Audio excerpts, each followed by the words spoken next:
నమస్తే. ఉమ్మడి ఖమ్మం జిల్లాలో బోడెపూడి ట్రస్ట్ ద్వారా అనేక సేవా కార్యక్రమాలు చేస్తున్నటువంటి వ్యక్తి బోడెపూడి రాజన్న గారు. మరి తను ఇప్పటి వరకు చేసినటువంటి సేవా కార్యక్రమాల గురించి గానీ, ఈ ట్రస్ట్ గురించి గానీ, మరి ఖమ్మంలో ఉన్నటువంటి ఇక్కడ ప్రజా సమస్య ఏదైనా ఉంటే మాత్రం దాని దగ్గరికెళ్ళి సమస్య పరిష్కరించే విధంగా అయితే ముందుకెళ్తా ఉంటారు. మరి తన యొక్క ఇక్కడ చాలా యాక్టివ్‌గా ఉండేటటువంటి యువ నాయకుడిగా గూడా అతనికి పేరున్నటువంటి వ్యక్తి అనమాట. ఒకసారి అన్నతో మాట్లాడి తన యొక్క ప్రయాణం ఎలా సాగుతుంది అనేది, ఎక్కడ స్టార్ట్ అయింది, ఎలా సాగుతుందనే విషయాల గురించి అయితే మనం మాట్లాడే ప్రయత్నం అయితే చేద్దాం. అన్నగారు నమస్కారం అన్న. నమస్తే అన్న. అన్న ప్రేమగా మిమ్మల్ని రాజన్న గారని పిలుచుకుంటారంటగా? అందరూ వాస్తవం అది. ఓకే. ఇప్పుడు మనకి ప్రజలకి, మనకి మధ్య చాలా మంది లీడర్స్‌కి ఒక గ్యాప్ ఉంటది. ఒక హ్మ్. గోడలాగా అలా ఉంచుతారు. ఓకే. కానీ మన వరకొచ్చేసరికి నేను ఎప్పుడు గూడా ఆ గ్యాప్ మెయింటైన్ చేయలా. ఓకే. పేద ప్రజలతో గాని, ఎవరైనా గాని హ్మ్. ఆ గ్యాప్ అనేది లేకుండా హ్మ్. సింపుల్‌గా, ఫ్రీగా గూడా రావచ్చు. మన దగ్గరికి అందరూ వస్తుంటారు. అవును. రాజన్న, రాజన్న అనే అంటారు. ఓకే. దానికి కొంతమంది సార్ అని పిలవాలి, బాబు గారని పిలవాలి హ్మ్. ఇయన్నీ ఏమి ఉండవు. ఓకే. మనం చానా ఫ్రీగుంటాం. ఓకే. అట్లనే ఈ రాజకీయాలు గూడా మనం ఎంచుకోవడానికి గూడా రాజకీయంలోకి గూడా రావాలని లేదు ఫస్ట్‌లో. హ్మ్. 2010లో నేను బయట వేరే కంట్రీస్‌లో జాబ్ జేసుకోవడం జరిగింది. అవును. విద్యాభ్యాసం అయిపోయాక లండన్‌లో సాఫ్ట్‌వేర్ ఉద్యోగాలు పెట్టి ఈ హ్మ్. రాజకీయం ఏంది, కథ ఏంది, హ్మ్. ట్రస్ట్ ఏంది ఏం అర్థమైతలేదు పబ్లిక్ లండన్ అయితే. ఏం గాదు. దుబాయ్‌లో ఉండేది.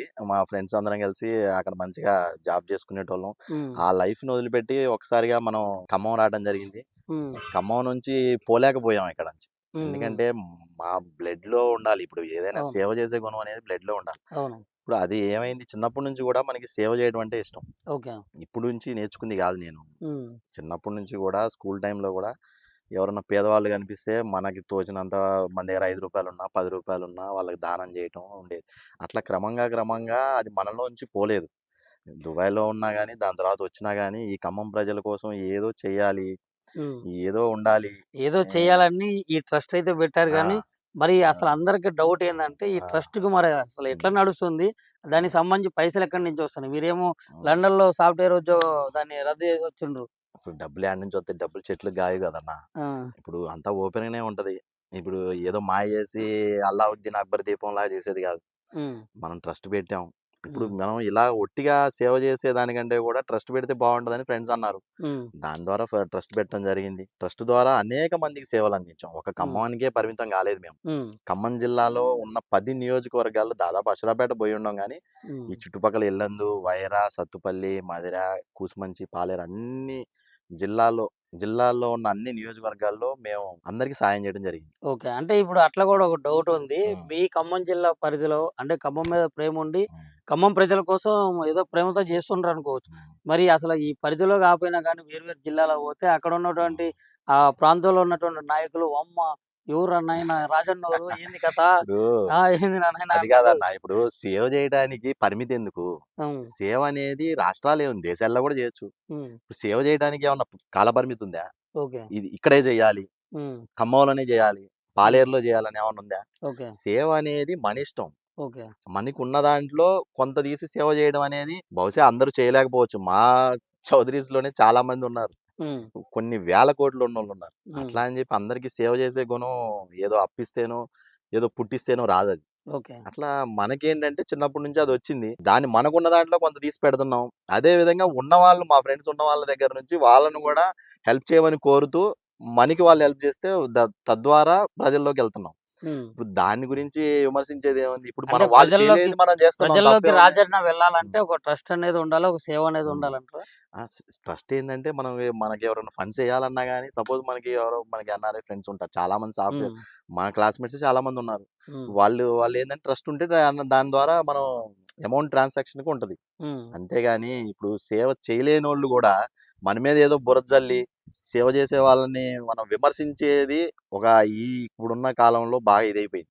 హ్మ్. వాడు చెయ్యడు, వేరే వాడిని చేయనీయడు. ఓకే. మనం జేస్తే మన మీద బురద జల్లటం. ఓకే. ఆ రాజన్నకి ఏడ్నుంచి వత్తన్నాయి డబ్బులు. రాజన్నకి ఏడ్నుంచి వత్తయి నువ్వేమన్నా ఇత్తన్నావా? నువ్వు పెట్టవు, అమ్మ పెట్టనీయదు, వేరే వాడిని పెట్టనీయదన్నట్టు ఇదే పనిగా ప్రజల్లోకి తీసుకెళ్ళాలి, మన మీద బురద జల్లాలన్నోళ్ళు చాలా మందున్నారు గతంలో. ఓకే. వాళ్ళందరికి కూడా మనం జెప్పేది ఇదే మాట. ఓకే. మనం ఏంటంటే, మనం ఫస్ట్ నుంచి స్ట్రెయిట్ ఫార్వర్డ్ మెయింటైన్ చేస్తాం. ఓకే. బహుశా ఈ స్ట్రెయిట్ ఫార్వర్డ్ వల్లే గూడా రాజకీయాల్లో చాలా ముందుకెళ్ళలేకపోయామనేది గూడా నాకుండేది. ఓకే. మనం సేవ చేసుకుంటా క్రమంలోనే మనకి ఇన్‌స్పిరేషన్ నేను ఖమ్మంలో 2010లో వచ్చినప్పుడు తుమ్మల గారు, నామా గారినే చూసాను నేను రాజకీయ నాయకులుగా. హ్మ్. నాకు తెలిసిన వ్యక్తులు కూడా వాళ్ళిద్దరే. ఓకే. అప్పుడు వాళ్ళే ఉన్నారు. నాకు తెలిసి వాళ్ళ దగ్గర మనం నేర్చుకుంది రాజకీయం చేయాలి, సేవ చేయాలని నేర్చుకున్నాం. డబ్బుతో వాళ్ళు నాకు తెలిసి వాళ్ళెప్పుడు రాజకీయం చేయలేదు. తుమ్మల ఓకే. గారు గాని, నామా గారు గాని ఎవరైనా వస్తే సాయం చేసేవాళ్ళు. ప్రభుత్వం ద్వారా ఏదన్నా ఇల్లు కావాలన్నా, భూములు కావాలన్నా, ఎంఆర్ ఆఫీస్‌లో పనులు కావాలన్నా చేసేవాళ్ళు. హ్మ్. వాళ్ళిద్దరి దగ్గర మేము అది నేర్చుకున్నాం ఇప్పుడసలు రాజకీయంగా. ప్రస్తుతం డబ్బు లేనిదే హ్మ్. అవును. రాజకీయంగా ఎదిగే పరిస్థితి లేదు. ఇప్పుడున్న పరిస్థితి ఏముంది? మొత్తం డబ్బే ఉంది. హ్మ్. ఇప్పుడు ప్రజలు కూడా మారాలన్న. హ్మ్. ఇప్పుడు పేద బడుగు బలహీన వర్గాలు చాలా మందున్నారు. హ్మ్. వాళ్ళకి ఒక 2000 ఇచ్చో, ఎలక్షన్ అప్పుడు ఒక 5000 ఇచ్చో ఓటేయించుకొని, వాళ్ళు గూడా రేపు రాబోయే రాజకీయం 2029లో మారాలి. ఎందుకంటే వాళ్ళు డబ్బు తీసుకుంటే రేపు వాడు అడగడానికి క్వెషన్ ఏముంటది? ఓకే. అదే మనం నిలదీయాలి. ఒక నాయకుడిని రేపు ఎమ్మెల్యేగా ఒక నాయకుడు ఉన్నాడు ఖమ్మంలో. హ్మ్. వాడిని నిలదీయాలంటే నువ్వు డబ్బులు ఇచ్చాం గదా! ఇప్పుడు వాడేమంటాడు నేను డబ్బులు ఇచ్చా మీరు ఓటేసారు. మీరు నా దగ్గరికి ఎందుకు వస్తారా అని అనొచ్చు. హ్మ్. అదే డబ్బు తీసుకోకుండా ఉండుంటే వాడు ధైర్యంగా రేపు వాళ్ళ ఇంటి ముందు నుంచొని అడగొచ్చు. హ్మ్. Any time. హ్మ్. అవునా కాదా? అవును.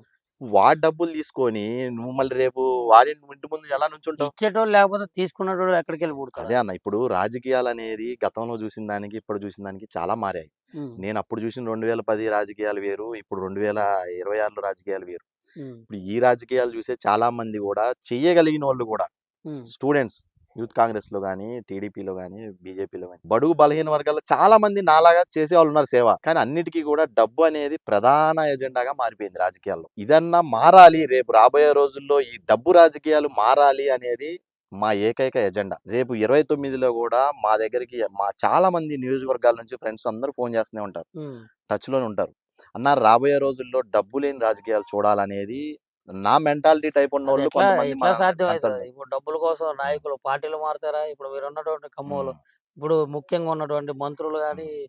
ఎమ్మెల్యేలు గాని పార్టీ మారకుండా ఎవరుంటరు? డబ్బులు పంచకుండా ఎవరు గెలిచిండ్రు? అదే అన్న. ఇప్పుడు మేమనేదేందంటే రాబోయే రోజుల్లో మారాలి ఈ వ్యవస్థ. సాధ్యమైతదా అంటున్నా? ఖచ్చితంగా 100% సాధ్యమైద్ది. ఎట్లా ఇప్పుడు అది? ఒక అడుగు ఎవరన్నా ఒక నాయకుడు వేస్తేనే గదా! హ్మ్. అప్పట్లో గాంధీ గారు ఒక అడుగేస్తేనే ఆయన ఎనకాల అందరూ ఏసారు. అయితే ఇప్పుడు ఇప్పుడు ఆ ఒక అడుగు వేయకుండా అడుగు ఇప్పుడు ఏసే అడుగు రాజన్నదంటావా? రాజన్న కావచ్చు.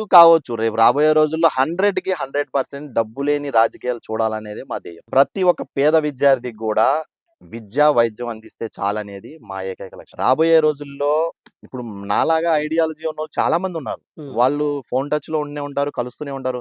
అన్న రాబోయే రోజుల్లో ఇది మారాలన్నా మనం రేపు ఇట్లా డబ్బులిచ్చుకుంటూ పోతే ఎంతవరకని ఇవ్వగలుగుతాం. ఇప్పుడు ఇక్కడ ఉన్న ఖమ్మంలో వాళ్ళే అమెరికాలో చాలా మంది సెటిల్ అయినోళ్ళున్నారు. చాలా ఓకే. మంది ఖమ్మం జిల్లానే కాదు స్టేట్‌లో ఎక్కడైనా. వాళ్ళు మన వ ట్రస్ట్‌కి మద్దతిస్తారా? అంటే ఆ! సపోర్ట్ గాని, లేకుంటే ఫైనాన్షియల్ సపోర్ట్ గాని? 100% మనకి ప్రజల నుంచి మన మద్దతుంటది. హ్మ్. 100% మనకు మద్దతిస్తారు. అదే విధిగా వాళ్ళకి మనం సేవ చేస్తానే ఉంటాం. ఇప్పుడు ఈ రాజకీయాల్లో పెనుమార్పులు 100% రాబోయే ఎన్నికల్లో ఉంటాయి. ఓకే. ఖచ్చితంగా ఇప్పుడు ఈ 100% ఉంటాయి. రాజన్న బోడపూడి రాజన్న టీమ్‌కి అసలు ఎక్కడ మరి పైసలు ఎక్కడికి ఏడికెళ్ళి వస్తున్నాయనేది ముఖ్యంగా డౌటు. హ్మ్. పబ్లిక్ మొత్తానికి గూడా. అంటే అసలు అన్నం మీ మీకుందా? చుట్టూ ప్రజల్లో మీ ఉందా డౌట్ చుట్టూ నాకు. కాదు. మీ చుట్టూ తిరిగేటటువంటి ఆ! వ్యక్తులు ఎవరైతే ఉన్నారో, హ్మ్. ఆహ్, మీరు అభిమానించేటటువంటి నాయకులైతే ఎవరైతే ఉన్నారో ఆ! వాళ్ళకి గూడా ఉన్నటువంటి డౌట్ ఇది. డౌట్ అంటే ఇప్పుడు మనం యథావిధిగానే మనం బంగారం పంచట్లేదు. వందల వేలు ఏం పంచట్ల. మనకి నేచురల్‌గా ఒక పేద కుటుంబానికి సగటున ఒక నెలకి ఖర్చయ్యేది 2000 3000. హ్మ్. వాడికి మనం సాయం చేసేది కూడా అదే. దాదాపు డైలీ ఒక ఇద్దరు 2, 3 కుటుంబాలు చేస్తాం. మహా హ్మ్. కలిపినా ఒక 6, 7 వేలు, 8 వేలు అవుతాయి. రోజుకి. ఆ! మళ్ళీ అది దానికి మీ ఫార్చునర్‌లు, మీ హ్మ్. కార్‌లో డీజిలు, అవును. మీ ఫార్చునర్‌లు, మెయింటెనెన్సు, డీజిల్‌లు మీ కథ మరి ఎడ్ల కార్ఖానా. బండి మీద అయితే పోలేం కదన్నా! హ్మ్. ఇప్పుడు ఈ కారైనా ఏదైనా మనమైతే పోవాలి కదా! ఓకే. నాతో పాటు ఓ నలుగురు, ఐదుగురు ఫ్రెండ్స్ ట్రావెల్ చేస్తారు.